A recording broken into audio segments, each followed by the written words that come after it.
Sadashiva Krupa sports club registered Salethur Bantwal ದಿವಂಗತ ರಮೇಶ್ ಶೆಟ್ಟಿ ಕಾರಾಜೆ ಸ್ಮರಣಾರ್ಥ ಅಂತಾರಾಜ್ಯ ಮಟ್ಟದ ಆಹ್ವಾನಿತ ತಂಡಗಳ ಹೊನಲು ಬೆಳಕಿನ volleyball ಪಂದ್ಯಾಟ Sadashiva Krupa trophy March 21ರಂದು Sadashiva ಕ್ರೀಡಾಂಗಣ ಸಾಲೆತ್ತೂರು ಮೈದಾನದಲ್ಲಿ ನಡೆಯಲಿದೆ.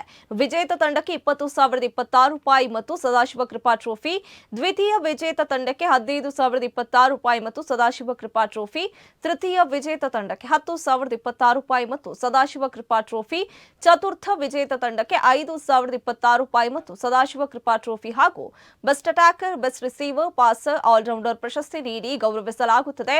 ಸಾಲೆತ್ತೂರು ಸದಾಶಿವ ದೇವಸ್ಥಾನದ ಪ್ರಧಾನ ಅರ್ಚಕರಾದ ವೇದಮೂರ್ತಿ ಭಾರ್ಗವ ಉಡುಪ ದೀಪ ಪ್ರಜ್ವಲನೆಯನ್ನ ಮಾಡಲಿದ್ದು, ದಕ್ಷಿಣ ಕನ್ನಡ ಜಿಲ್ಲೆ ಬಿಜೆಪಿ ವಕ್ತಾರರಾದ ಮಾಧವ ಮಾವೆ ಅಧ್ಯಕ್ಷತೆಯನ್ನು ವಹಿಸಲಿದ್ದಾರೆ ಹಾಗೂ ಅಭಿಮತ ಟಿವಿ ಮಂಗಳೂರು ಇದರ ಆಡಳಿತ ಪಾಲುದಾರರಾದ ಡಾ ಮಮತಾ ಪಿ ಶೆಟ್ಟಿ ಮುಖ್ಯ ಅತಿಥಿಯಾಗಿ ಭಾಗವಹಿಸಲಿದ್ದಾರೆ. ಈ ಪಂದ್ಯಾಟಕ್ಕೆ ವಿಶೇಷ ಆಕರ್ಷಣೆಯಾಗಿ ಅಜಿತ್ ನಾರಾಯಣ್ ಆಗಮಿಸಲಿದ್ದಾರೆ.